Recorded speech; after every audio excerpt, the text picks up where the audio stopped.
Deus! Glória a Deus! Que culto precioso, que noite bendita! Grita aí aonde você está. Ainda bem que eu vim! Não é, rapaz? Perdeu um negócio desse aqui? Você acha que isso aqui é todo dia, toda hora? Né, não?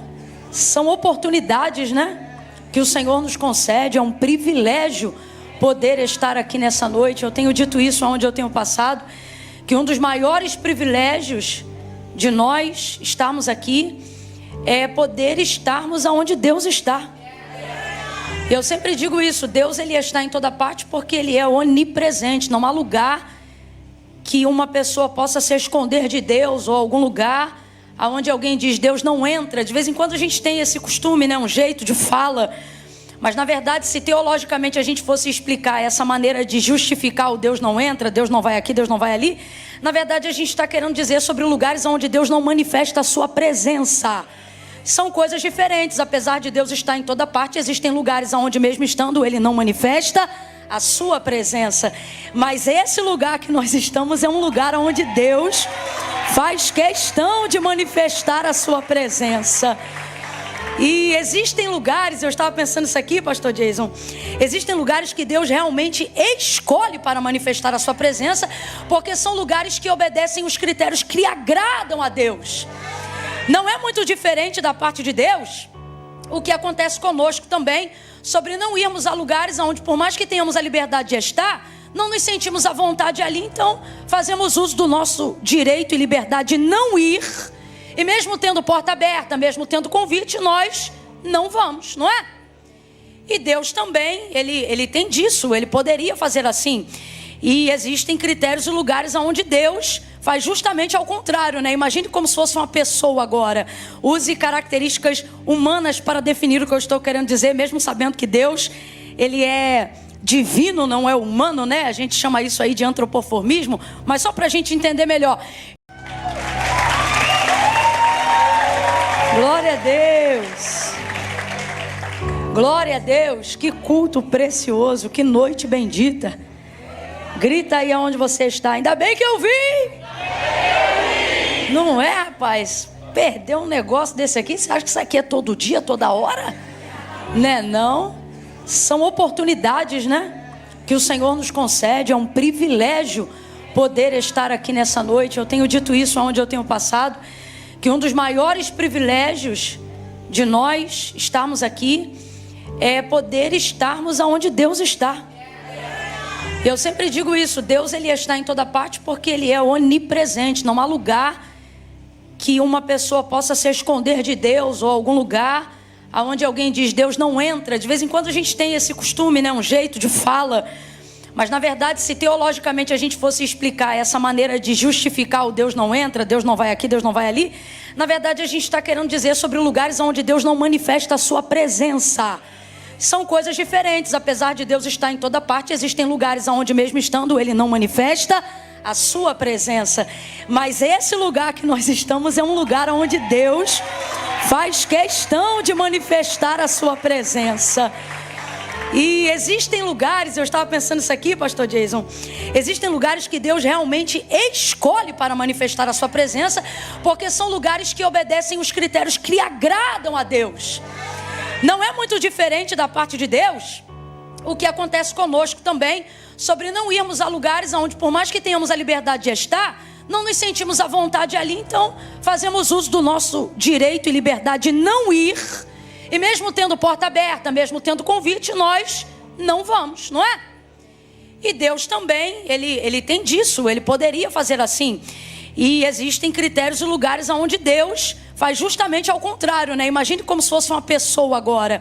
Use características humanas para definir o que eu estou querendo dizer, mesmo sabendo que Deus, Ele é divino, não é humano, né? A gente chama isso aí de antropoformismo, mas só para a gente entender melhor. Imagine alguém convidando o Senhor e dizendo: Senhor, vamos em tal lugar assim, e alguém poderia achar imaturo, mas pode ter certeza que dentre os critérios, uma das coisas que ele colocaria é: tá, mas quem vai? E a gente acha às vezes imaturo isso, né? Mas eu vejo claramente Deus desejoso em estar em lugares onde tem pessoas que, primeiro e acima de tudo, desejam Ele. Deus não vai aonde não é desejado. Ah, Camila, mas você acabou de dizer que Ele está em toda parte. Sim, mas uma coisa é Ele estar e outra coisa é Ele manifestar a sua presença. Aqui nessa noite Deus faz questão de dizer: estou no meio de vós, através da presença e da pessoa bendita do meu Espírito Santo.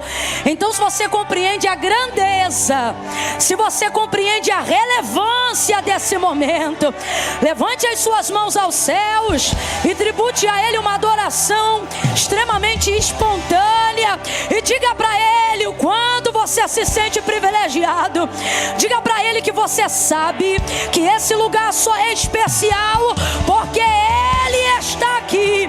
Senão seria uma noite qualquer, seria como qualquer lugar, mas é o privilégio de poder desfrutar de um ambiente, de uma atmosfera aonde Ele está, é que torna a tua semana poderosa, é que torna a tua vida poderosa, é que torna os teus anos significativos, é que dá valor àquilo que não importa mais ninguém, é o que te torna relevante, é o que te faz ser intencional. O fato de saber que você está aonde Deus está e faz questão de dizer: eu estou no meio de vós. Urabacanda labadaraia, sebre de ramaia. Oh, não tem privilégio maior. Não tem privilégio maior. Deixa Ele perceber que você se sente privilegiado. Deixa Ele perceber o quanto Ele é amado. Manifeste-se, reaja. Meu Deus. Ei, que privilégio. Ai, que privilégio. Meu Deus. Meu Deus. Quantos buscam, mas não encontram, porque não buscam de todo o coração. Mas aqueles que estão aqui conhecem Ele, e dele são conhecidos, porque buscam e o buscam de todo o coração. E a sua palavra é verdade, Ele não nega a si mesmo. Então, quando Ele disse: buscar-me-eis e me achareis, Ele não estava mentindo. Ele está dizendo para alguém: você me encontrou. Você me encontrou. Meu Deus, obrigada. Deus não é menino. Deus não te traz, não te coloca em furada. Eu vou falar rasgado que é para todo mundo entender. Deus não é moleque. Deus não é garoto. Deus é responsável. Deus é intencional. Deus é comprometido. Eu não planejei dizer isso aqui, mas Deus está me mandando dizer a alguém. Quem tem ouvidos, ouça o que o Espírito diz à igreja. Ele está dizendo: quando você se compromete comigo, eu me responsabilizo por você. Há alguém aqui que Deus está dizendo: eu me comprometi com você. Eu não fiz uma aliança emocional com você. Eu estou comprometido até a cabeça com o teu ministério, com a tua empresa, com a tua vida. Eu me comprometi com você. Meu Deus. Meu Deus. Ei. Meu Deus. Não sou teu amiguinho, não sou teu colega, não sou sócio meia boca. Eu me comprometi.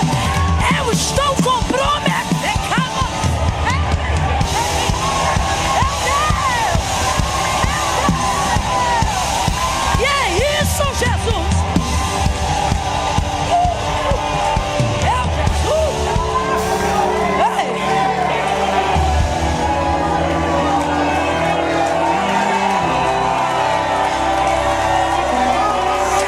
Não sou teu amante, não sou teu ficante. Eu sou noivo, eu sou de aliança, eu sou de compromisso. Eu me responsabilizo. Que isso? Te amamos, te amamos. Não sou como aquele progenitor que botou o sobrenome dele na tua certidão e só te vê uma vez por mês. Eu não sou como ele. Não sou como ele. Eu não sou como ele. Eu não sou como ele. de mim não há nada, nada que seja mais importante, nada que seja mais relevante. Eu sou o que sou, eu, Jesus, sou o que sou, meu Deus, sou o que sou. Que coisa mais linda! Deus nunca me usou assim numa igreja com uma palavra dessa. É a primeira vez que Ele está falando comigo assim para um povo. Ele está dizendo: diga que eu estou comprometido com eles. Diga que eu me comprometi. Que coisa linda! Se eu fosse pastora nessa igreja, eu estava celebrando ao Deus que se compromete.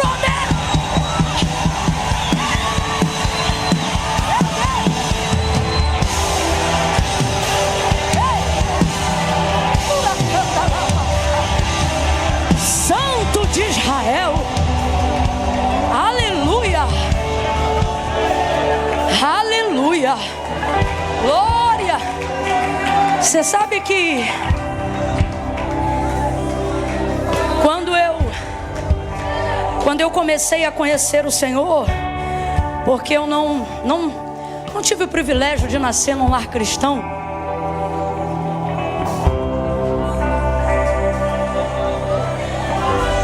e aí quando eu comecei a conhecer o Senhor, eu fui tão inundada da graça, do amor de Deus, que eu me lembro de querer que as outras pessoas fossem inundadas dessa mesma graça.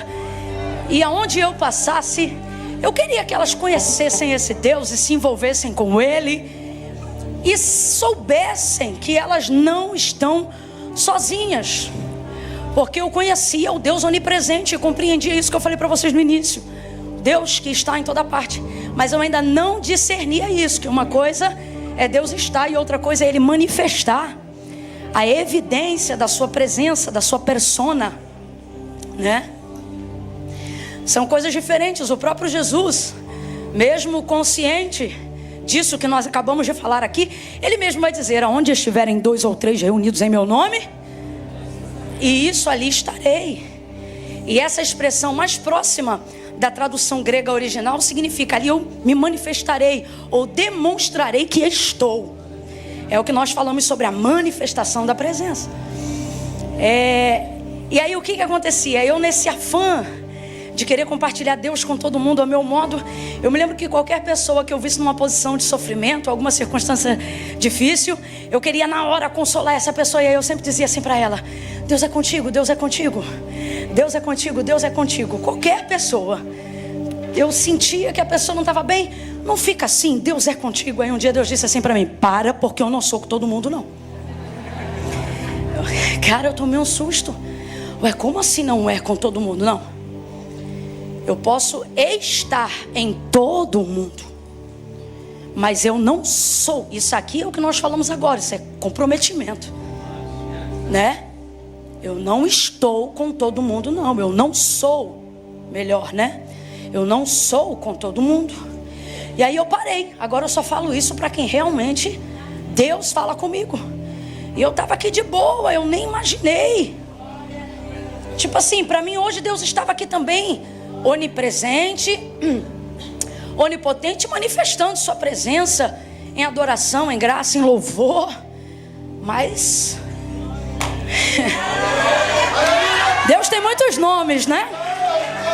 São muitos os nomes pelos quais identificamos as suas manifestações. Rafá, que cura. Jirê, providência. Nissi, bandeira. Sidequenu, justiça. Tantas, né? Que o pessoal do carisma pode explicar melhor. Mas se pudéssemos, ou se tivéssemos nessa noite que escolher só uma, deveríamos sair daqui hoje. Quando alguém perguntasse quem estava lá, você deveria dizer: Emanuel esteve conosco. Deus conosco. É o que Ele está fazendo na Lagoinha Tampa. Deus, quando perguntarem: mas como traz, como faz, como paga, como se muda, como batiza, como faz tanto culto? Deus conosco. A resposta é Deus conosco. É Deus conosco. É Deus conosco. Preservem isso. Preservem isso com a vossa vida. Preservem isso em toda a vossa maneira de viver. Porque nada, nada, nada. Nada, nada, nada, nada, nada. Vem comigo no coro e diz nada, nada, nada, nada. Olha para 2 ou 3 e diz nada, nada. Nada, nada, nada. Não tem dinheiro, não tem status, não tem prestígio, não tem talento, não tem pose. Nada, nada, nada. Nada é mais importante. Nada é mais edificante. Ou você acha, é sério, você que está nos visitando hoje, é sério que você acha que esses crentes aceitam de maneira passiva serem chamados de loucos só porque são bonzinhos? Não, não é. Você acha que pessoas que estão em nosso meio hoje tão santas quanto aqueles que quanto aquele que as justificou e as santificou, elas tiveram o quê? Um surto de posicionamento? Não, elas precisaram tomar decisões que envolviam suas emoções e não sua vida espiritual. Elas não foram abduzidas pelo Espírito Santo. Quem toma sua consciência para te impedir de tomar decisões racionais é Satanás. O Espírito Santo não, por exemplo, se aqui no culto hoje você quiser entregar sua vida para Jesus, essa é uma escolha sua. O máximo que eu posso fazer é orar pedindo a Deus para abrir seu coração. Mas a decisão é sua. O máximo que eu posso fazer é orar pedindo a Deus para que cadeias que prendem o seu entendimento e as suas decisões caiam por terra agora. Mas não significa que o Espírito Santo vai te abduzir. A sua mente sã vai ter a oportunidade de tomar essa decisão. Caso não, ok, a decisão vai continuar sendo sua.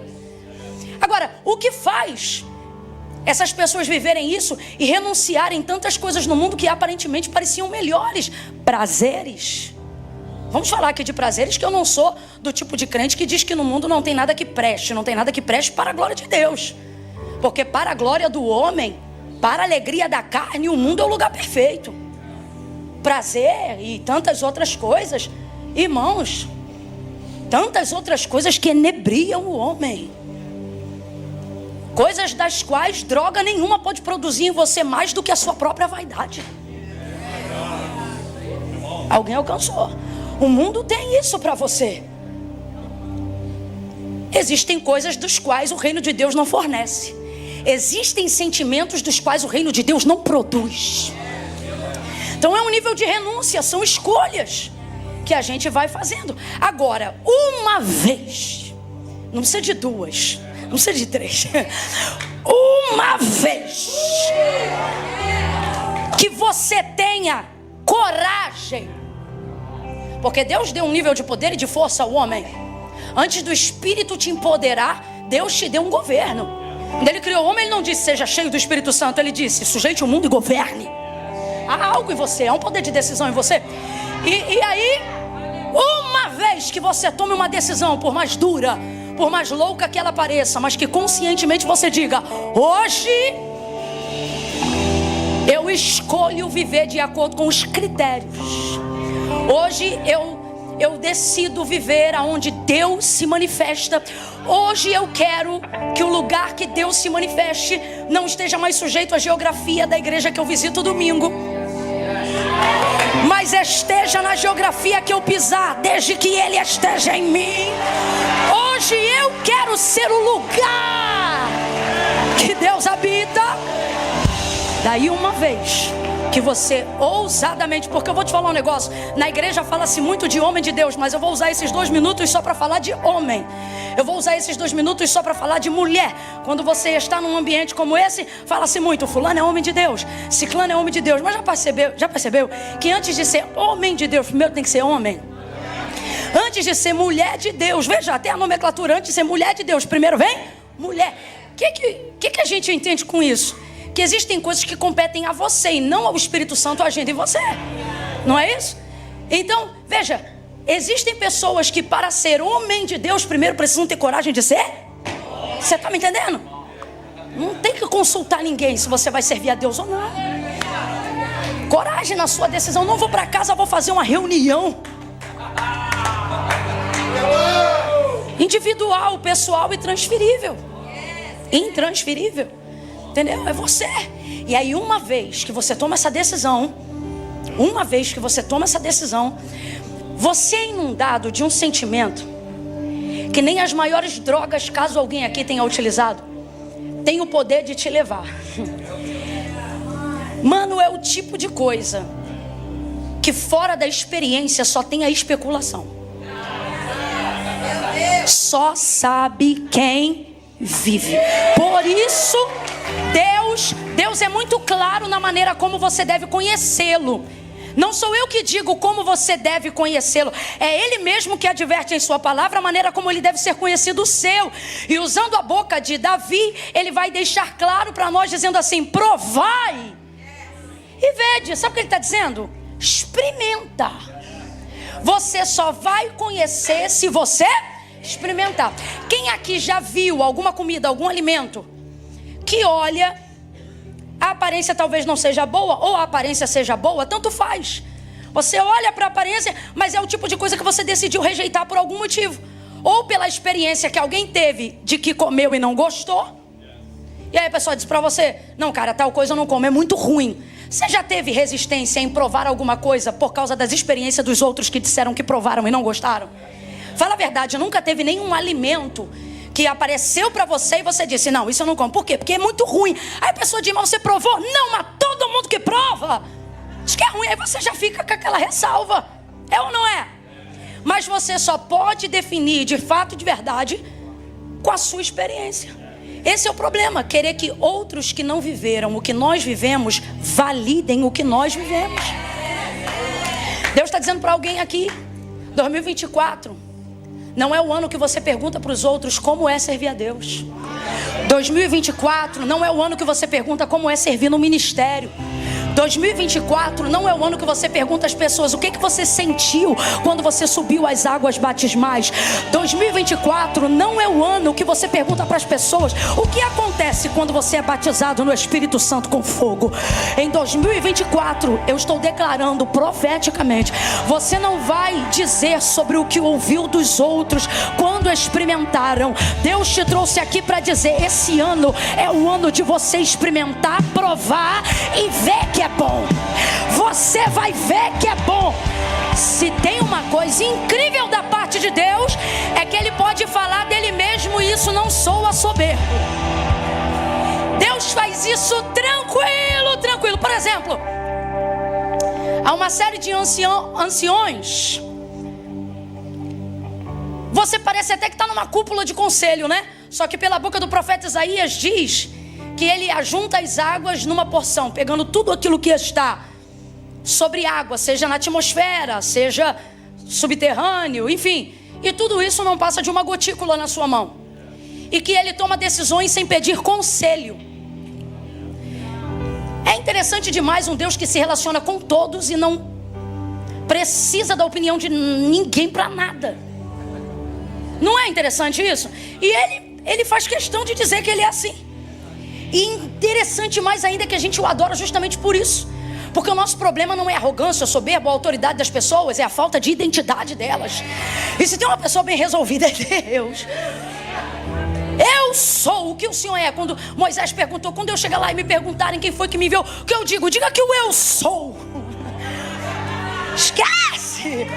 Tem outro Deus assim não, filho. Eu sou o que eu sou. Eu sou aqui num primeiro ponto, é claro, que é a definição ao Deus dos vossos pais, o Deus de Abraão. Diga que sou eu, né? Mas também significa uma série de outras coisas. Eu sou o quê? Eu sou o que você precisar que eu seja desde que você esteja aonde eu te chamei para estar. Por exemplo, para Moisés, eu sou o quê? No caminho, na conquista de Canaã. Eu sou o quê? Eu sou maná que desce do céu, eu sou água que sai da rocha. Não é isso? Eu sou vento que sopra do outro lado do mar, para quando você abrir o lado de cá do cajado, de lá já está pronto. Eu sou o que você precisar que eu seja, desde que você esteja exatamente aonde eu te enviei. Então, enfim, esse é o Deus que nós servimos. E diante desse Deus, uma vez que você consegue acessá-lo, vem comigo e diz: provar. Só quem consegue fazer esse som do palato, faça agora, fazendo. Isso. Sabe? Só depois que você prova, que é isso que você sente, que você experimenta pessoalmente. Isso tem um poder maior do que... Rapaz, isso tem um poder tão grande que não precisa experimentar todo dia. Se experimentar uma vez, nunca mais, você não consegue. Tanto é que suas crises existenciais é quando passa muito tempo sem... Já pensa, ele me deixou. O que houve? Não é mais o mesmo. Porque se deixar, você quer andar por aí igual... E uma vez que você experimenta, você tem uma decisão, uma ousadia muito grande. Que, um exemplo, se você tiver numa vida como a da samaritana, teve 5 e o 6º que tu tem agora não é teu. E aí vamos supor que esse cara paga tudo pra você. Pô, esse cara cuida da casa, esse cara mudou minha vida, esse cara. Aí você conhece o Jesus no poço, que nem aquela mulher. Você vê, olha que coisa interessante. Ele diz assim: traz aqui teu marido. Ela diz: tua serva não tem marido. Ele disse: tu disseste com verdade, porque relacionamento com Deus, não importa o quão feio seja o que você fez, para ele o importante é dizer a... Isso é maravilhoso. Interessante que Jesus não dedicava mais de 15 minutos para os fariseus, mas para pecador arrependido ele passava o dia. Isso é maravilhoso sobre ele. E aí, assentado ali no poço, ele diz: traz aqui teu marido. Tua serva não tem marido. Disseste com verdade, disseste bem, porque tu já tiveste 5 e o 6º que tu tem agora não é teu marido, mas agora está sentado sobre o poço Jesus. E Jesus, na configuração daqueles a quem ela vai se aliançar, configura em João capítulo 4, para nós, isso é profético, eu sei que essa igreja é uma igreja que caminha no profético, o 7º homem, sim ou não? Dos que ela já passou pela vida, ele diz: olha, tu tiveste 5, o 6º que tu tem agora não é teu. E ela ali vai de fato, mediante confissão, fazer uma aliança com ele. Então ele configura que número de homem? E o 7 é o quê? Rapaz, não, escuta, parece até, isso eu estou dizendo, tá? A Bíblia só conta a história, quem está aplicando isso aqui sou eu. O que o texto está dizendo, o que eu vejo o texto dizer para mim, que vejo dessa maneira, é Deus dizendo assim: tudo que você rodou, tudo que você tentou, vou falar como se ele tivesse voz agora, nesse aspecto. Você estava à minha procura. Você queria alguém como eu, então você está tentando. Sobre esse lance de tentativa, eu fiz um vídeo uma ocasião que estava me aborrecendo um pouco, quando saiu aquela nova rede social, que inclusive eu nunca mais visitei. Como é o nome daquela rede paralela ao Instagram? Qual é? Threads. O dia que eu tiver essa pronúncia eu falo.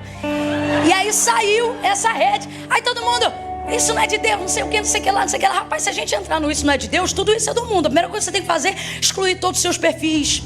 Você tem que sair do WhatsApp. Mano, isso tudo é do mundo, a roupa que você está usando. E deixa isso para outro dia, que isso dá pano para manga. Essa é uma discussão antiga. Mas enfim, o que eu estou querendo dizer? Quando saiu, foi um burburinho, um comentário por causa do raio do arroba, que passa 3 vezes no formato de 6. Não é isso? E aí, a gente já associa isso imediatamente ao quê? Isso, o pessoal que faz carisma, né? E aí aquela discussão, porque eu entrei e o povo adora discutir. Rapaz, você não tem tempo pra nada, mas pra cuidar da vida dos outros, a gente sempre arruma um tempo, né? Aí começou uma discussão. Me lembro que eu estava no aeroporto. Eu não sou muito de rede. Você vê que eu sou bem esporádica, a não ser que eu esteja envolvida num projeto de mentoria, um treinamento, alguma coisa. E aí, tô eu, rapaz, mas de boneca, cara inchada do jeito que eu tava. Eu botei o telefone, falei: meu irmão, e tá. Só não fiz igual o pastor Silas no final, descasquei e disse: Deus abençoe o Brasil. Mas o resto, meu irmão, eu vim e falei: gente, não sei o que. E se você entrar por esse aspecto, aí fiz uma brincadeira. Isso que eu tô falando não tem base teológica, não. É brincadeira de quem estuda um pouquinho, mas não tem base nenhuma. Inclusive as piores heresias são feitas por quem estuda. Mas escute, eu disse numa brincadeira, eu disse assim: falei: rapaz, você sabe o que é o 666? É a tentativa de alguém que a vida inteira vai querer ser um 7. E o máximo que vai conseguir, isso é uma brincadeira, vou falar de novo, e nunca vai conseguir. Agora, o que eu estou querendo dizer para nós aqui? É uma aplicação. O que eu estou querendo dizer? A nossa vida Quando eu vejo a vida dessa mulher, a nossa vida se assemelha demais a isso. Tentativas de ser feliz, tentativas de acertar. Gente, quem foi Saulo, mesmo na condição de perseguidor, alguém que fazia o que era errado, acreditando que estava fazendo o que era certo? Ele disse: da seita dos fariseus eu fui o pior, o mais correto, o mais, entendeu? Agora você vê, está ali agora sentado ao poço, essa mulher. Vai, João 4, abre aí. Tá rindo de quê, menino? Abre o texto, porque senão depois aquele povo diz: não abriu a Bíblia. Meu Deus, parece até que eu estou falando 30 minutos de mim. Estou falando de mim? Não, mas não adianta, sempre vai ter uma religiosa. João capítulo 4, abre a sua Bíblia, João capítulo 4. Meu Deus.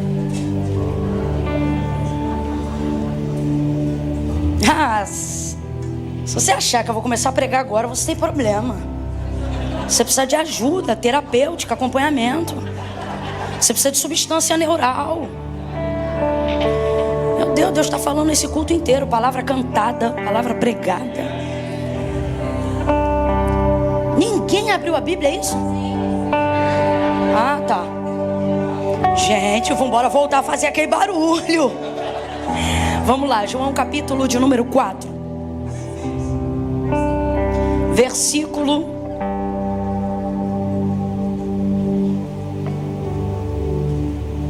16 em diante. Diz assim o texto: disse-lhe Jesus: vai, chama o teu marido e vem cá. Respondeu ela: não tenho marido. Disse-lhe Jesus: tens razão em dizer, não tens marido, pois já tiveste 5, e o que agora tens não é teu marido. Isto disseste com verdade, o que você acabou de dizer é verdade. Vou ler aqui para todo mundo ficar na mesma versão. Vai. Disse a mulher: Senhor, vejo que é profeta. Vai. Nossos antepassados adoraram neste monte, mas vocês, judeus, dizem que Jerusalém é o lugar onde se deve adorar. Jesus declarou: creia em mim, mulher. Está próxima a hora em que vocês não adorarão ao Pai nem neste monte, nem em Jerusalém. Vocês samaritanos adoram o que não conhecem. Nós adoramos o que conhecemos, pois a salvação vem dos judeus. No entanto, está chegando a hora, e de fato já chegou. Olha para o teu irmão e diz: já chegou. Ei, fala para quem está do teu lado: no meu relógio, ó, já deu, já deu, já deu. Em que os verdadeiros adoradores adorarão ao Pai em espírito e em verdade. São estes os adoradores que o Pai procura. Deus é espírito e é necessário que seus adoradores o adorem em espírito e em verdade. Disse a mulher: eu sei que o Messias, chamado Cristo, está para vir.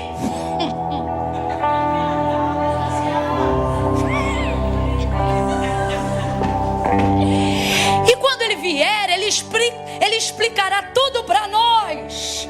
Então Jesus declarou: eu sou o Messias, eu que estou falando com você. Pode parar por aí que na parte dos discípulos já entra carne, vai. Estou brincando, mas até aqui Jesus disse: sou eu que falo com você. Olha a situação dessa mulher.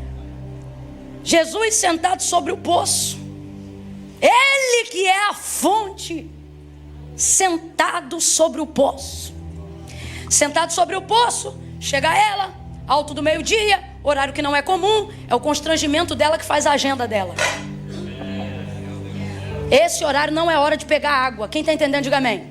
Presta atenção, meio-dia não é hora de pegar água. É costume das mulheres pegarem água. Essa tarefa é delas. Mas também é costume que seja de manhã, quando o sol ainda não está no posto mais alto do céu e logo o calor não está tão escaldante. Haja vista que é um serviço que emprega exercício físico e muita exposição. Então esse não é o horário comum. E por que ela vai nesse horário? Ora, você não lembra? Depois que ela encontra Jesus e ela volta dizendo: vem ver se esse homem que eu encontrei não é profeta, não é o filho de Deus, porque ele disse todas as coisas que eu faço. Aí o povo disse que vai ver Jesus porque ele falou das coisas que ela fazia. Logo, se esse é o testemunho dela, significa que o que ela fazia, todo mundo... Então qual é a situação dela? Uma mulher constrangida, uma mulher que está fazendo errado e que sabe que é errado. E não importa o quanto você tente normatizar o que é errado, o constrangimento não sai dali, porque o cérebro não foi programado para o erro.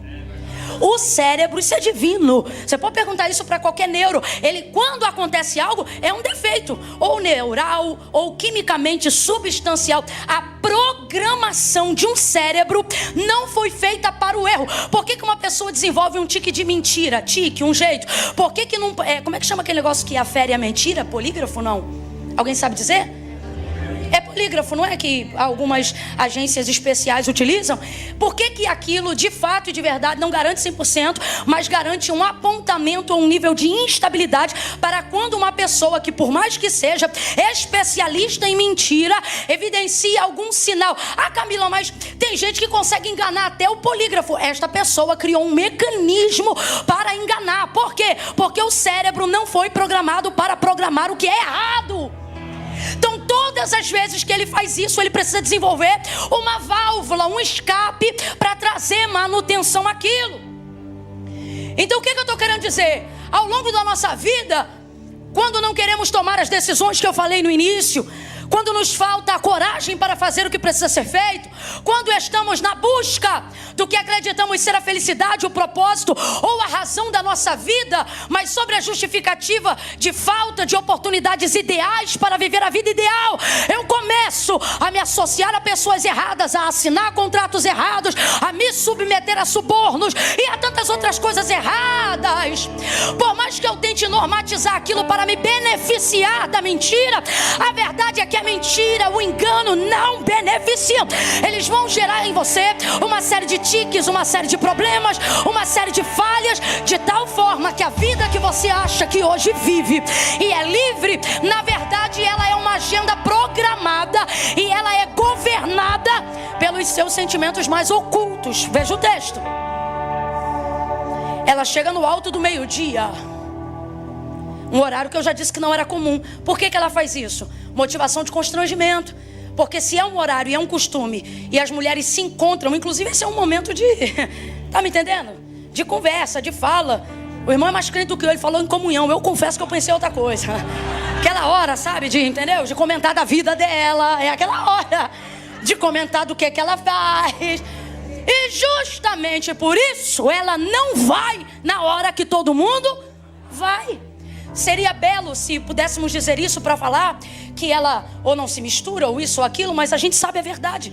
A verdade está no próprio texto. Depois que todo mundo acompanha ela ao poço para ouvir Jesus, todo mundo diz: nós viemos porque ela disse o que tu falou dela. Ou seja, todos nós sabemos que só um profeta poderia revelar a situação da vida dela. É uma vida oculta, é uma vida obscura, é uma vida mentirosa, é uma vida de engano. Então essa mulher vai lá no poço buscar água essa hora, motivada por constrangimento. Eu quero evitar olhares, pessoas, contatos. E essa é a desgraça do desgraçado pecado. Ele te leva para lugares que você não quer ir, em consequência do que você fez. O próprio fato de Jesus pisar em Samaria sendo judeu mostra na conversa dela com Jesus que ela queria o perdão verdadeiro. Ela queria nela uma motivação de sair dessa vida, mas ela não consegue. Por quê? Porque dentro daquela liturgia, daqueles dias antes do Messias, olha a conversa dela com Jesus. Ela já percebe que ele é profeta, porque ele diz assim: chama o teu marido. Gente, Jesus sabia ou não sabia que ela não tinha marido? Sabia ou não sabia? Ele, quando é bom, mas quando ele é terrível, ele é melhor ainda. Ele sabia, mas ela precisava confessar. Porque o que liberta você das decisões que você precisa tomar, do pecado que você precisa renunciar, não são as justificativas que você dá porque está em pecado. É a sua coragem de confessar que está, não preocupado em se justificar no porquê entrou. Ah, mas é que eu fiquei viciado porque eu tive um pai assim, uma mãe assim. Com Jesus essa demanda não funciona. Eu vou falar rasgado que é para todo mundo entender.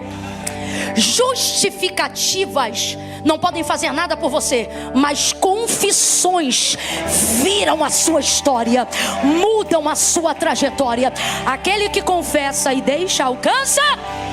Não é juízo, não. Não é chibatada, não. Não é sentença, não. Não é. Aquele que confessa e deixa alcança. Então o que o diabo faz? O que sua mente faz? O que o treinamento do engano faz? Cria em você a capacidade de continuar se justificando, para ter a quem responsabilizar, enquanto você ainda não tem coragem de se responsabilizar.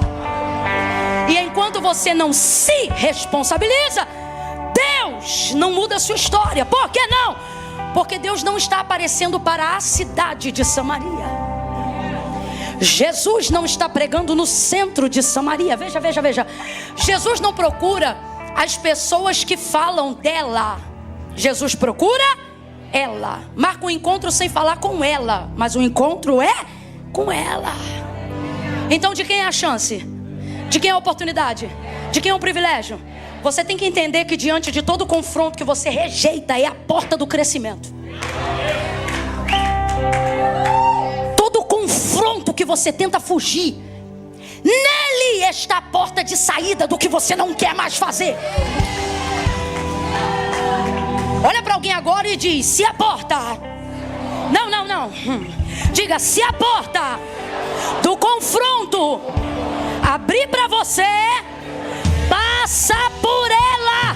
Deus está dizendo, porque aquele que a si mesmo humilhar, não tem essa história de que os humilhados serão exaltados. Isso não está na Bíblia não, filho. Isso é invenção de quem não aguenta se responsabilizar. Isso é conversa de quem não aguenta descer. Aqui, meu irmão, é cristianismo na veia. O que ele está dizendo é: não espera ninguém te humilhar.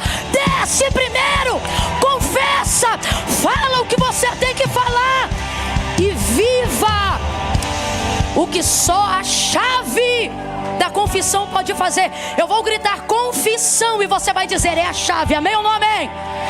Eu disse confissão. Confissão. Confissão.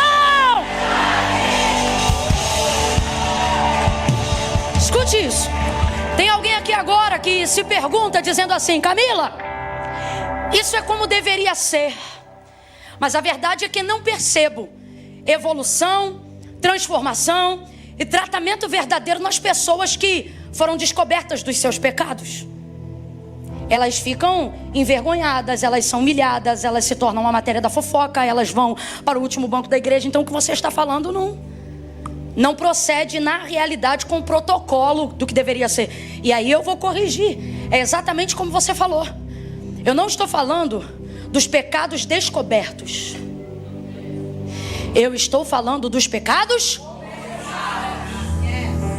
Eu vou falar algo que diz respeito a todo e qualquer pecador, a começar por mim.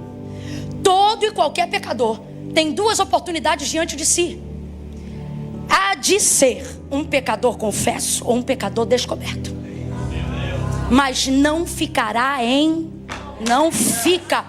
Pode durar 10, 20 anos, irmão, não fica. Até o mundo sabe disso. William Shakespeare tinha uma frase. Tem, porque esse é o bacana de deixar um legado de conhecimento, palavras e etc. A pessoa vai, mas as palavras ficam, né? Paulo dizia: eu estou preso, mas a palavra aí está livre. E é verdade. E o que estou usando um exemplo de alguém que não é cristão. Olha o que ele dizia: a alma não oculta segredos que a conduta revela. Foi aquilo que eu te falei. Teu corpo não foi programado para a vida de pecado, para coisa errada, para nada daquilo.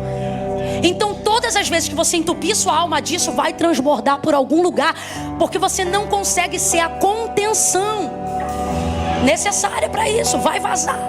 Uma hora vão... Segundo a palavra profética da noite: pastor, não fique triste, mas vai vazar. Deixa vazar. Se você é crente aqui, diga: deixa vazar. Deixa vazar. Eu me lembro que logo no início eu fazia parte de uma igreja muito pequena, e sendo treinada ali, Eu me lembro que por orávamos muito, quando eu digo orávamos, é a igreja mesmo. A igreja, uma das marcas da igreja é aquela coisa de chegar uma hora antes do culto e de joelho uma hora antes de começar o culto. Esquece. Quando o culto começava, já tinha começado. Tá me entendendo? Era esquece. E aí, dentro desse contexto, a gente orando, começamos a orar e a pedir: Senhor, santifica. Rapaz, mas foi a gente começar a orar, começou a pipocar pecado para tudo que é lado. Aí eu me lembro que as outras igrejas vizinhas passavam na porta da nossa igreja, e uma vez eu vi chegarem para a dirigente de um dos cultos que nós participávamos e falar assim para ela: vocês oram tanto, né? E eu só vejo pecado pipocando nessa igreja. Eu nunca mais esqueço da palavra de sabedoria daquela mulher. Ela olhou para ela e disse: vai continuar vendo enquanto vê a gente orando. Por quê? Aí ela disse assim: porque aqui não fica porque a gente ora. Eu achei aquilo, é tão simples, mas é tão profundo. Ela estava querendo dizer: Deus só está respondendo a nossa oração. Então vai vazar. Se o trabalho for sério, vaza. Se o altar for santo, vaza.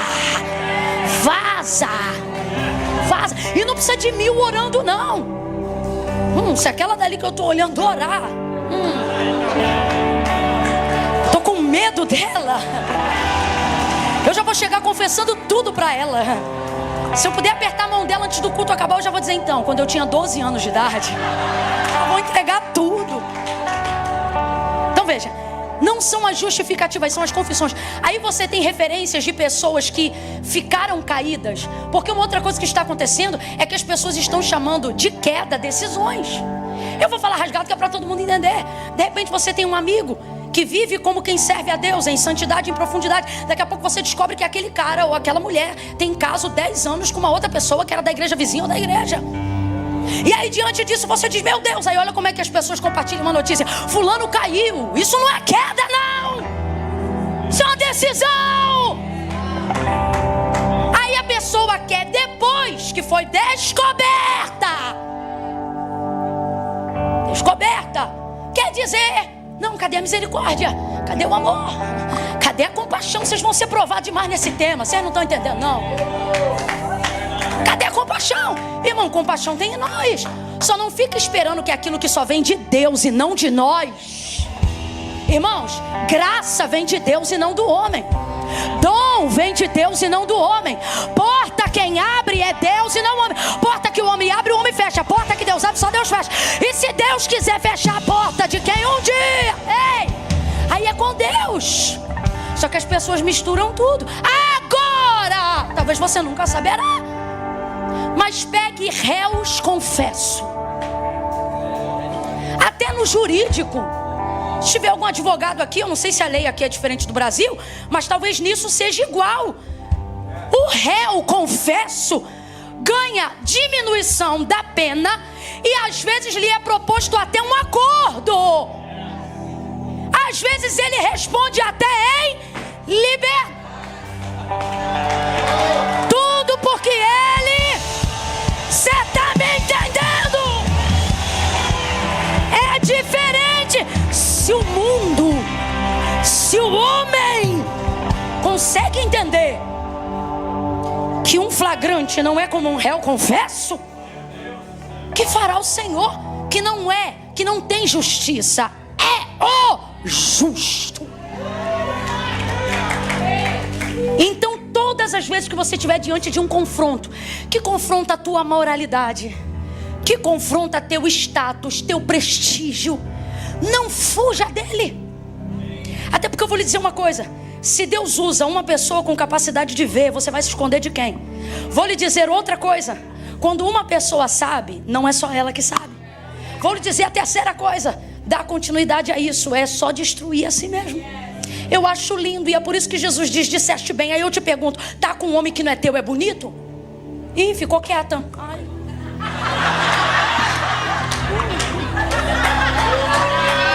Eu vou perguntar de novo, finge que isso não aconteceu, abre a boca e responde. Responde, irmão, senão o Jeremias vai me pegar aqui agora. Eu quero ouvir as vozes femininas com força agora. Tá com um um homem dizer que está com um homem que não é seu é bonito? Não, não é bonito. Mas olha o que Jesus diz. Disseste bem. Por quê? Porque para Jesus, eu já disse, a beleza está na verdade. Ela pode não ser bonita na situação, mas ela preserva a beleza da verdade. Rapaz, tá arrebentada, tá arrebentada. Você tem que ser o primeiro a admitir quando você está arrebentado. Isso vai te ajudar a ter coragem que você precisa para confessar o que precisa ser dito. Aí ele diz, disseste bem. Tiveste 5, o 6 que tu tem agora não é teu marido. Aí ela constrangida, ela vai dizer assim: onde é que se deve adorar? Adoração aqui não é o que nós na cultura ocidental aprendemos como adoração. Não é música, não é mão estendida, não é glória nem aleluia. É a adoração instituída por Deus desde a primeira devoção no deserto. Qual? Moisés, fala para o povo que o meu culto funciona assim. Estou falando na minha expressão para a gente entender o significado real do texto. Fala para o povo que no meu culto ninguém se apresenta de mãos vazias.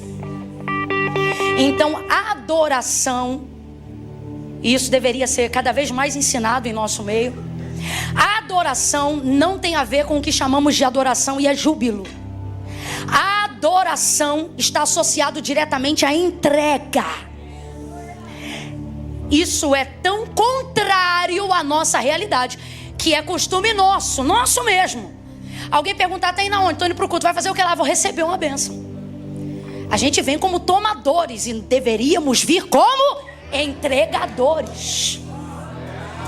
Não vim receber. Receber é condição ligada ao que eu entrego. Então quando alguém perguntasse para você, você está indo para onde? Ah, estou indo para o culto. Lá você vai fazer o que? Lá eu vou entregar. E recebe alguma coisa? Depende do que eu vou entregar. Você também é real. Agora eu não estou parafraseando, eu estou te falando como é. Ok? Só que com o passar do tempo, eu não sei, acho que foi ficando difícil a entrega. E alguém começou a dizer, é mais fácil receber. Eu não sei o que houve. Mas quando ela diz assim, estou trazendo a explicação do texto, aonde se deve adorar? No templo ou no monte, sabe o que ele está dizendo? Aonde eu entrego uma oferta para a expiação desse pecado que acabou de ser confessado aqui. O que ela está querendo dizer é exatamente o que eu estou dizendo aqui para vocês. Ah, Camila, mas tinha que ter um dinheiro, alguma coisa? Não, essa é a forma que a gente tem num período encurtado do ofertório. O ato de devoção estava baseado na entrega, foi explicado por Deus a Moisés. E em Levítico a gente vê uma extensão longa disso. Olha, um exemplo. Ah, se você vai pedir perdão pelo pecado X, leva 2 bodes. Ah, se o que você quer é agradecer pelo nascimento tal, se você for rico, leve um novilho, um boi. Mas se você for pobre, leve uma rolinha ou 2. Deus sempre trabalhou com percentual. Eu acho isso lindo, porque o percentual, ele traz equidade. Não é? Não é tanto, é tanto do teu tanto. E o teu tanto não é igual ao meu tanto. E é Deus dizendo, eu vou querer o tanto é de cada um, de acordo com o seu cada um. É Deus é. Ah, gente, meu sonho é apresentar Deus pro... É Paulo Guedes, o que passou na economia do Brasil? Tá de dizer, Paulo, você combina, cara. Conheça o Senhor. Né? Fez um bom trabalho. Veja.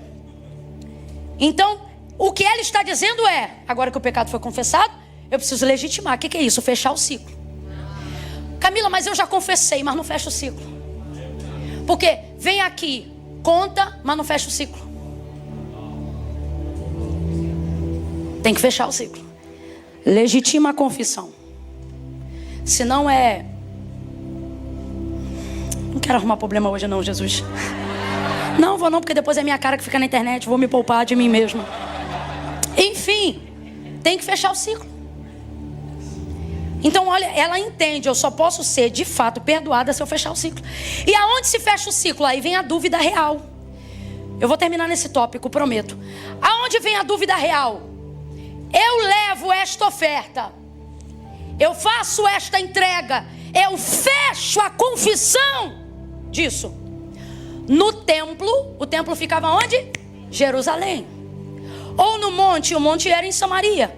Por que no monte em Samaria tem altar ao Deus de Israel? Porque samaritanos não podem mais frequentar o templo em Jerusalém. E por que não podem? Porque eles erraram, porque eles pecaram e eles foram destituídos desse lugar original de adoração. Então eles não são bem-vindos lá. Eles não podem entrar lá. Agora, onde está o problema? O lugar que legitima e fecha o ciclo é o lugar de adoração original. Então, para essa mulher fechar o ciclo, se fosse dentro do prognóstico normal, ela deveria fechar o ciclo aonde? No templo, que é onde? Jerusalém. Então ela tinha que ir para o templo. Olha o que Jesus diz para ela. Olha a taca que ele dá nela com o maior carinho do mundo.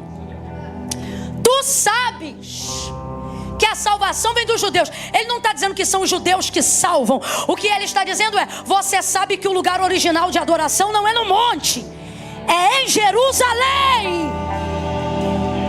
Você sabe disso. Ou seja, você só está perguntando o que você já não diz que não sabe, que a gente sabe. Só que mesmo assim, porque a pergunta dela é legítima, porque a bichinha sabe que está toda errada e sabe que o lugar original é Jerusalém, mas ela também sabe que ela é tida como uma cadela naquela sociedade. Então por isso ela não pode. Aí vem comigo. O que os samaritanos então fizeram? Já que a gente não pode adorar lá, porque não temos mais uma entrada original, não somos mais legítimos, vão criar um altar aqui. O que tem de gente fazendo isso? Já que eu não posso estar aonde é o lugar verdadeiro, vou criar um ambiente, uma rede de apoio. Deixa isso para outro dia, que isso é pano para manga. E era ali que eles faziam seus atos devocionais de adoração e de entrega. Só que vamos falar a verdade? O coração deles podia até estar em verdade, mas aquilo não era aceito, porque aquele altar não era verdadeiro. Eu vou te falar uma coisa difícil de se ouvir, mas importante de levar para a vida. Sua entrega, quando é verdadeira, precisa ser feita num altar. Porque senão você pode ter a melhor intenção do mundo, a melhor oferta do mundo, a melhor entrega do mundo, o melhor dom do mundo, e isso será deturpado. Gente correta anda com gente correta, não anda com gente bem intencionada. Gente que faz o certo anda com quem faz o certo. Agora, qual era o caso dessa mulher diferente de nós, que hoje temos acesso mediante Jesus Cristo? Qual era o caso dela antes de conhecer Jesus Cristo? O caso dela era esse aqui, ó.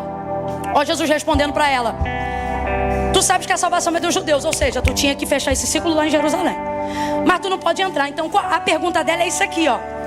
Eu quero fechar, mas os judeus dizem que teria que ser no templo, mas no templo a gente não entra. Aí olha como Jesus vai responder, abre aspas, minha interpretação. O que ele está querendo dizer filha, ficou difícil para você. Por quê? Porque no templo tu não entra e no monte é Deus que não recebe.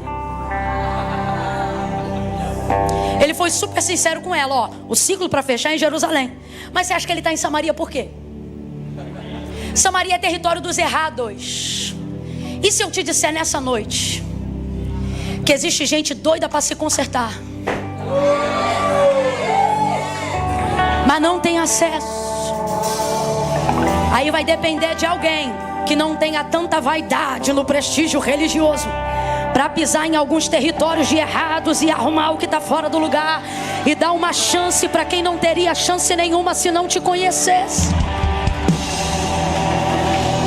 Aí veja, no templo tu não entra, no monte é Deus que não recebe. Parece que se eu estou no lugar dela eu penso, é por isso que eu estou na vida errada mesmo. Dá vontade de voltar, ué, você pensa, não tem jeito. Mas Jesus continua. Porque Jesus não só dá jeito, como sempre, traz um jeito surpreendente de dar jeito no que não tem jeito. Deus está mandando você ser usado agora como boca dele aqui. Levanta a mão direita o mais alto que você puder, vai, por favor. Coloca a esquerda na mesma altura, sem preguiça, vai. No 3, preste atenção, no 3, você vai abrir suas mãos ao redor do ombro que está ao seu lado. No 3, você vai... Meu Deus, aonde houver uma mão estendida, enche ela da unção que despedaça todo jugo nesta noite.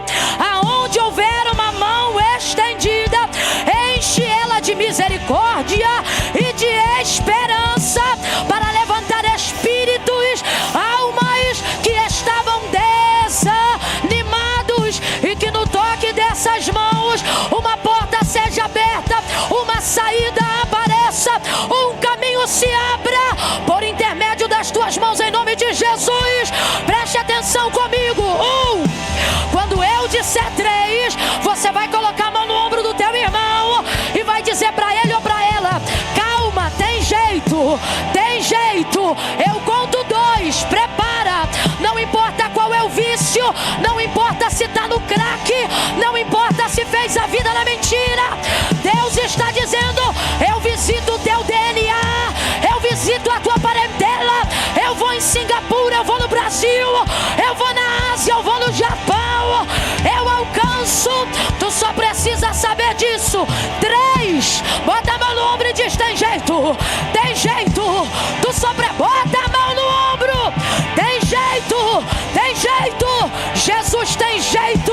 Ele é o jeito, ele é a porta. Ele entra por onde você não imagina, ele vem por um caminho que você não espera.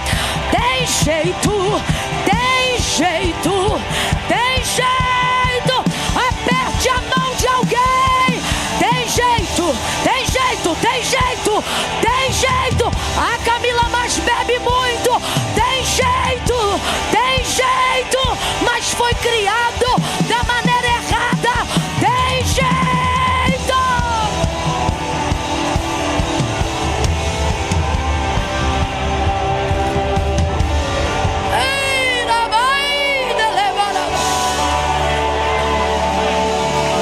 Ele não calou a boca não, ele continuou.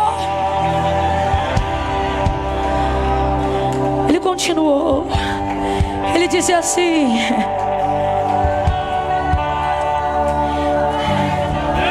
depois que ele diz para ela onde ela teria que fechar o ciclo, ela pensa que a resposta dele deixa ela sem saída, porque a grosso modo a resposta dele tinha que ser no templo, mas no templo tu não entra e no monte é Deus que não recebe. Aí ela fica tão desolada que ela diz assim: olha que mulher esperançosa. Só consegue sair do erro quem tem esperança. Olha que mulher esperançosa. Deus é quem dá esperança a viciados. Quando você vê um viciado dizendo assim: um dia eu vou sair dessa vida, não ria dele. Diga assim: Jesus tira dessa vida mesmo. Tem jeito. Eu conheço gente que saiu dessa vida. Alimente a esperança dos que querem sair de um erro e não podem, porque Jesus pode, e é Jesus que alimenta essa esperança. Ela está tão desolada, mas ela tem esperança, e ela responde assim: eu sei que o Messias, o chamado Cristo, vem. Olha isso. Ela está esperando o Cristo. E quando ele vier, ele vai nos ensinar. Por que ela diz isso? Tu não me deu saída nenhuma. O que basicamente tu disse foi o quê? No templo eu não entro, no monte é Deus que não recebe. Tu me deixou sinuca de bico. Mas aqui ela, mas tem um. É muito lindo. Aqui ó, eu sei o que ela está querendo dizer. Eu gosto sempre de falar no popular, acho que é para todo mundo entender. O que ela está dizendo é isso aqui: você não sabe o que vai fazer, você não consegue me ajudar, tu só expõe meu pecado. Mas vem um aí, ele não só expõe, ele também me dá resposta. Ele não só expõe, ele também me dá saída. Ele não sou. Ei, ele também me dá um jeito. Jesus é assim. Abra a boca comigo e diga: Jesus é assim. Agora me ouça. Assim como, Camila, Jesus é assim. Jesus faz a ferida e depois ele mesmo liga. Tem coisa que é só Jesus que faz. Ó, quer ver? João 9. O cego de nascença, lama, cuspiu, mexeu e aplicou nos olhos.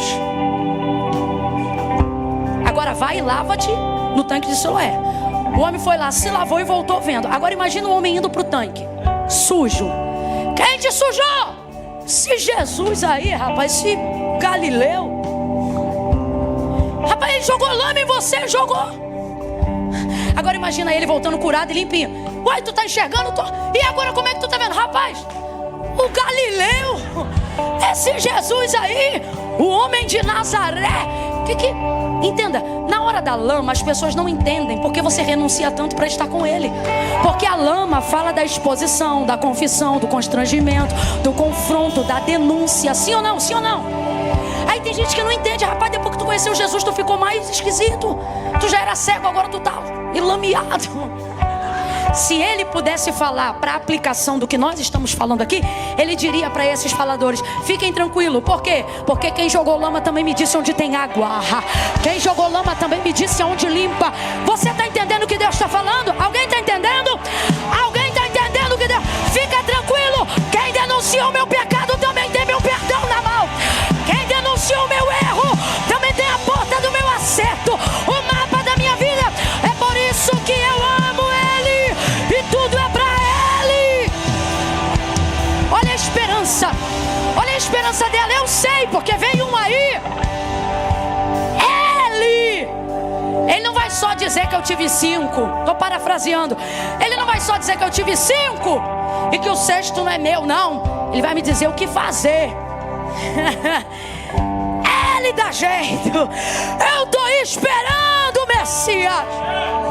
Tem um ponto de exclamação no texto, você lembra? Ele amou tanto esse comportamento nela que eu não sei se ele pretendia cozinhar ela mais um pouquinho.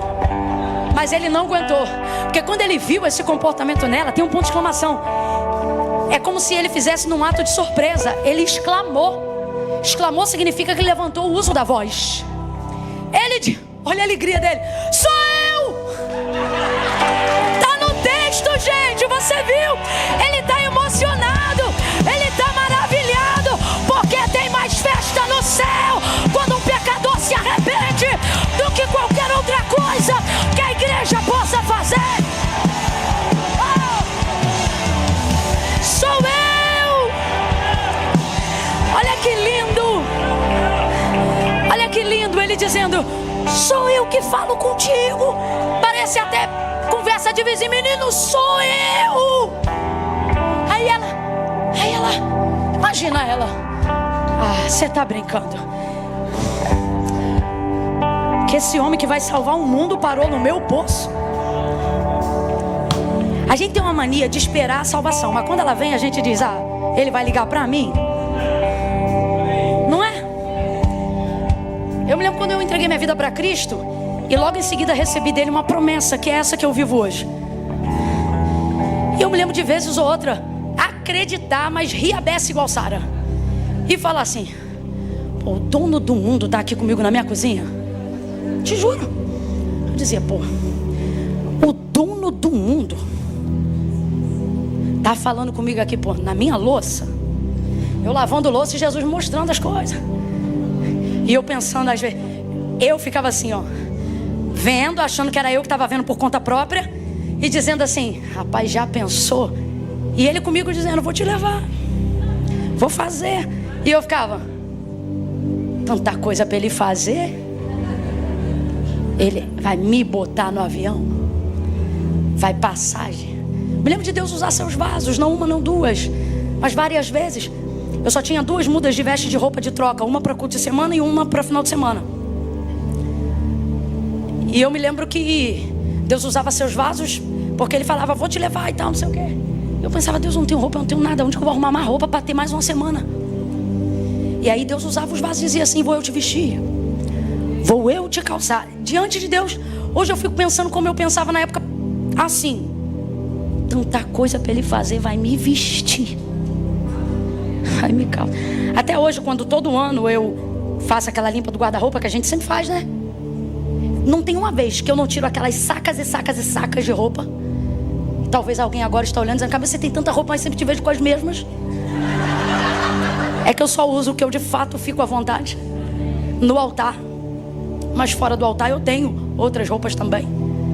E aí, no dia de fazer a limpa e tal, eu ouço como se fosse um daqueles dias: eu não te falei que eu ia te vestir, que eu ia te calçar. É incrível. Então eu imagino o espanto dela dizendo: o dono do... aqui. Agora vamos lá, como é que ele vai fechar esse ciclo? Se ele disse que no templo não entra e no monte não recebe. Ah, mas o Messias vem, sou eu. Sou eu. Ah, então acabou. Aqui, ó, sou eu que falo contigo. Só que Jesus não quebra princípios. Olha aqui pra mim. Ele até quebra protocolos, mas não quebra princípios. Ele até quebra burocracia, mas não quebra. Qual é o princípio? Essa mulher, naquele contexto, antes de cruz, essa mulher precisa de um altar. Por isso o encontro foi no poço de Jacó. Aqui está o testemunho de quem Deus é: o Deus de Abraão. Ela precisa de um cordeiro.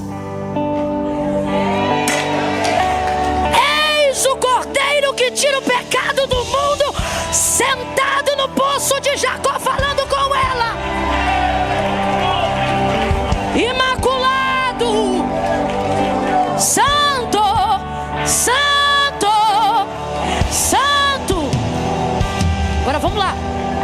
No básico, ela precisa de um sacerdote para a administração da entrega.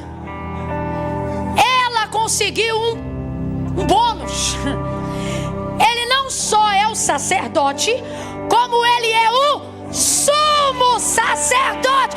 O sacerdote dos sacerdotes está falando com ela naquele...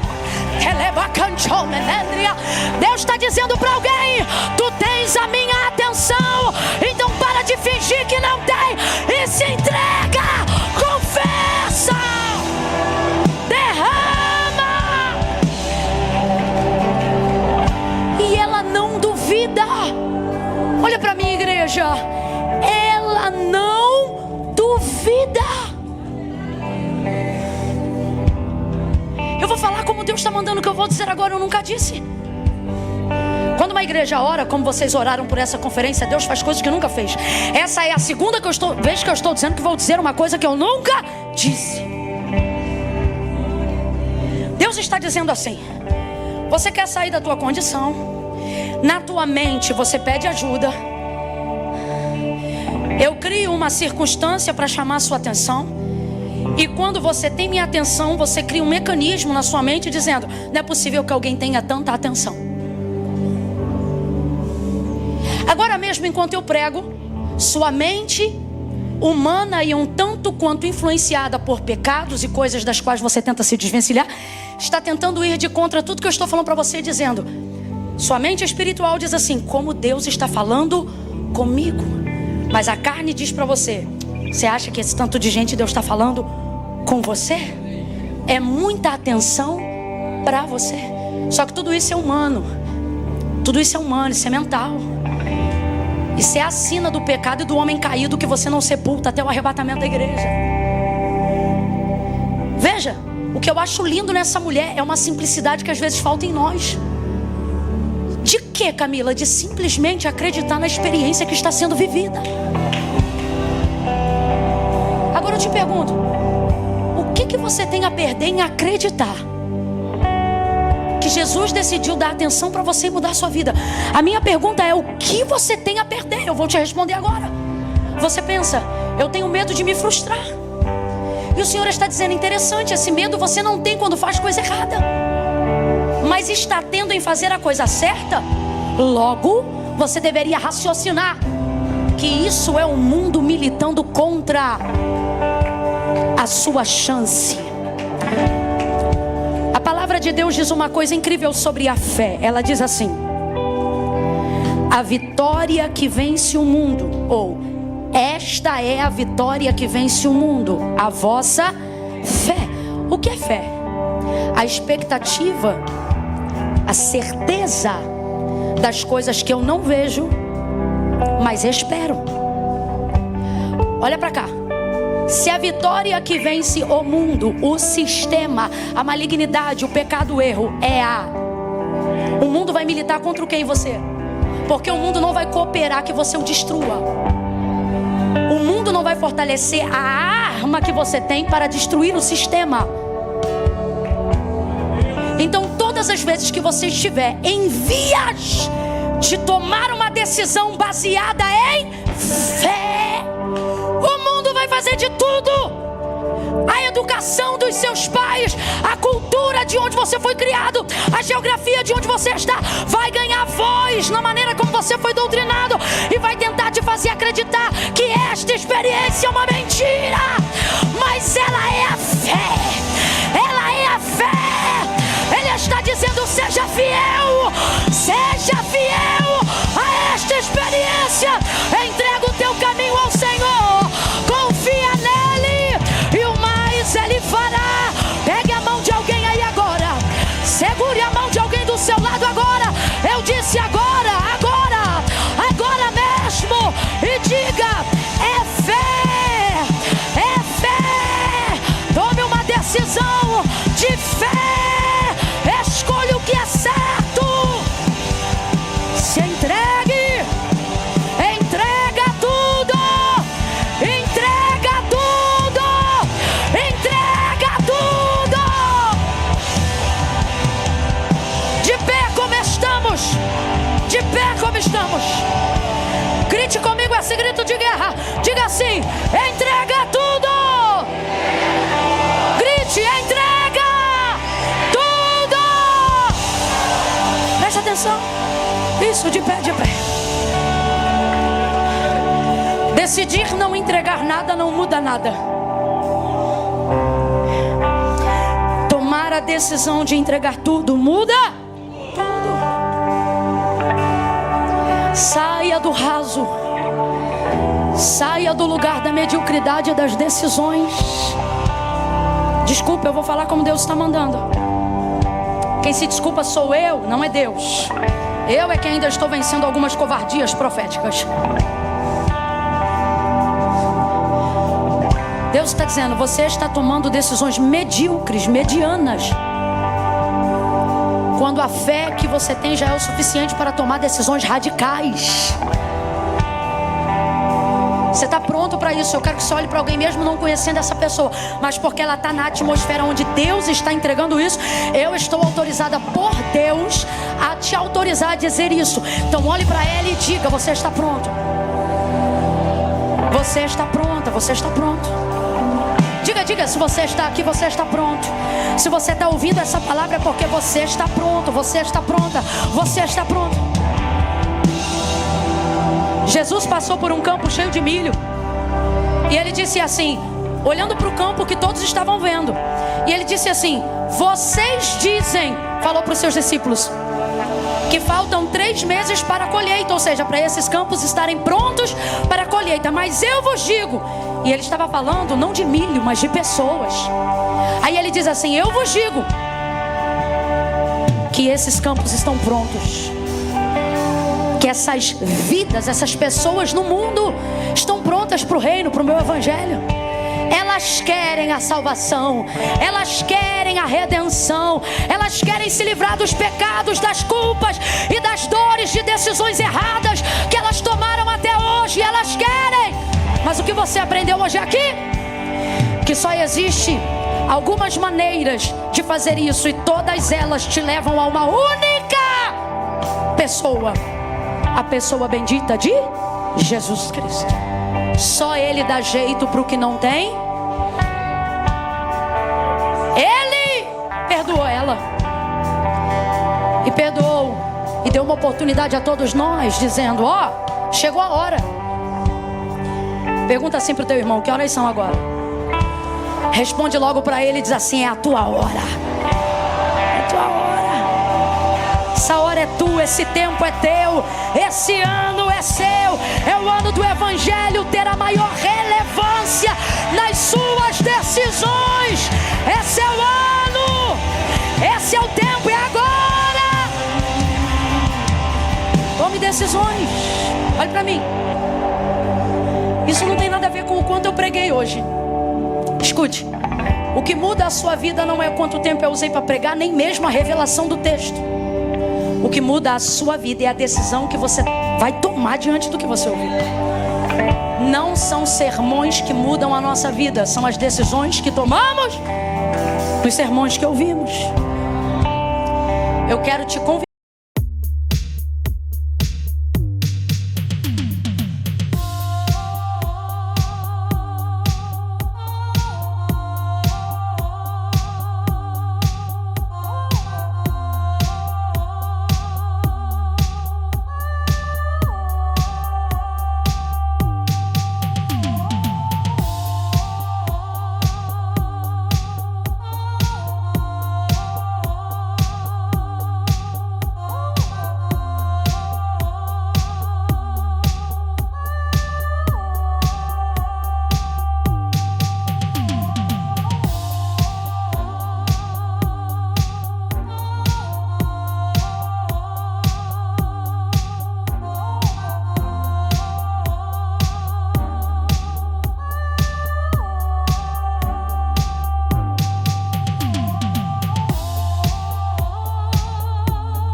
Eu vou dar uma oportunidade aqui. Agora eu vou entrar nela, porque eu sei que a gente está debaixo de uma nuvem nessa noite.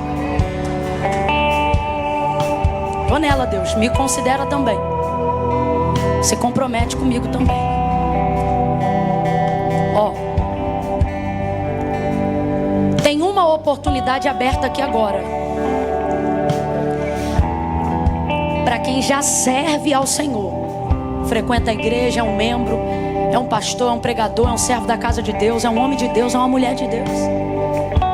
Deus está dizendo: não te excluo dessa mensagem, ela também é para você. Você sabe que existem decisões de fé que você tem que tomar esse ano.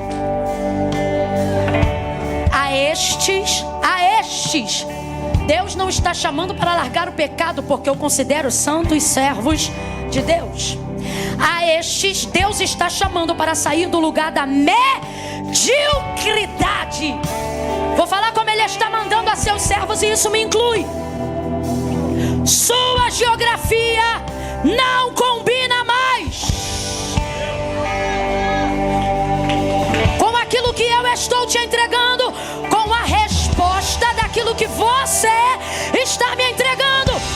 15 minutos da sua devocional não cabem o peso da revelação que eu quero te mostrar esse ano. Saia da mediocridade do tempo, saia da mediocridade da geografia. Há um convite hoje aqui aos servos de Deus. A mim, eu me sinto atraída por esse convite. Eu sinto Deus dizendo para mim, enquanto eu prego a vocês, a mesma coisa. Decisões, tome decisões radicais. Terceira vez, e eu nunca falei isso em nenhum outro lugar. Deus está dizendo, é o tempo. Tem gente querendo descobrir quando é o tempo. Deus está dizendo para vocês, o tempo chegou. É o tempo perfeito para decisões radicais. O portal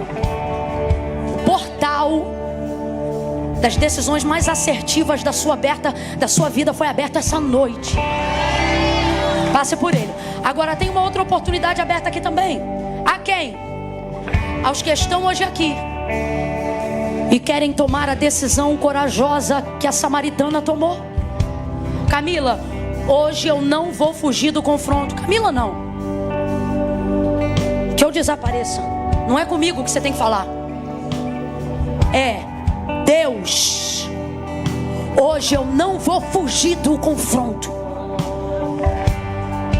Quer saber? Também não vou mais me justificar. Hoje eu vou do jeito que eu estou, como aquela mulher no poço. Eu vou te falar a verdade, por mais feia que ela seja. Hoje eu vou, não importa qual é a gravidade do pecado que tenha me amarrado até aqui. Hoje eu vou entregar essas amarras. Nem que eu vá algemado, eu vou algemado para a tua mão. Eu estou indo. E você vai tomar essa decisão na sua vida. Se você já tomou essa decisão um dia, mas se afastou, eu não vou te chamar para tomar essa decisão de novo, porque o que eu preguei, eu repito, essa decisão basta uma vez. Eu vou te chamar apenas para reconciliação. Camila, já servi, conheço esse Deus, mas me afastei. Eu tenho que ir aí na frente e decidir? Não, você tem que vir aqui na frente reconciliar, porque você já sabe que Ele é o caminho, a verdade e a vida. Camila, eu venho sempre à igreja, mas eu nunca fui no altar tomar uma decisão, nunca levantei minha mão. Precisa fazer isso? Precisa. Quem inventou isso? Lagoinha? Não. Jesus disse assim: aquele que me confessar diante dos homens, eu também o confessarei diante do meu Pai que está nos céus. Sabe o que Ele está dizendo? Se você se expuser por mim, eu vou me expor diante do meu Pai por você. Vou te proteger, vou te blindar. Quando naquele grande dia alguém falar, e esse aí quem é? Eu vou dizer, esse é meu. Esse está comigo. Esse pecador, esse vacilão no livro das obras aqui, ó. Mas tá comigo. Cobre tudo com sangue e deixa entrar. Mas isso é só para quem se expor por Ele aqui. Não, Camila, eu vou ficar aqui no meu coração. Ele sabe que você não se expôs, então Ele também não vai se expor por você. Tem que tomar decisão, é coragem, é cara na lata. Lembra a parte que eu falei que antes de ser de Deus tem que ser você? Essa parte é você. Eu oro agora para que o Espírito Santo coopere com o seu entendimento da palavra. Oro para que cadeias que agravavam o seu entendimento e os seus ouvidos caiam por terra agora, em nome de Jesus. Você é livre para tomar essa decisão por você.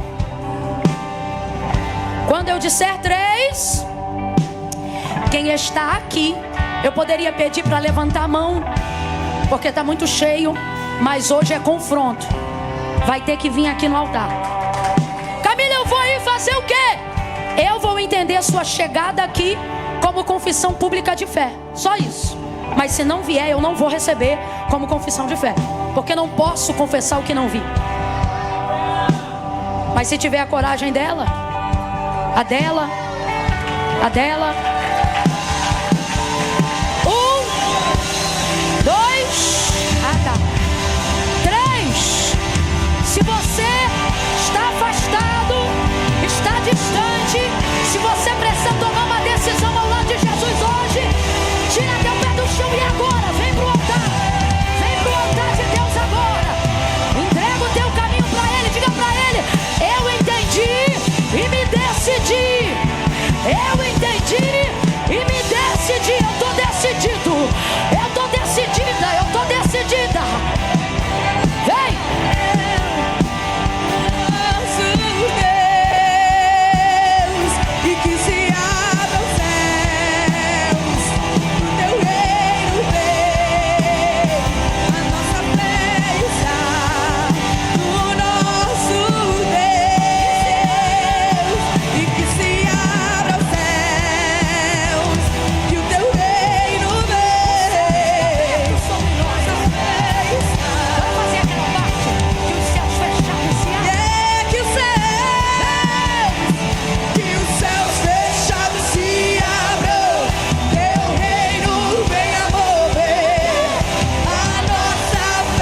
oramos agora como igreja e concordamos com essa oração em nome de Jesus.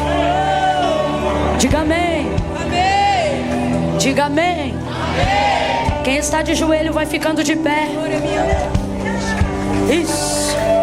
Aleluia. Vai ficando de pé. Isso.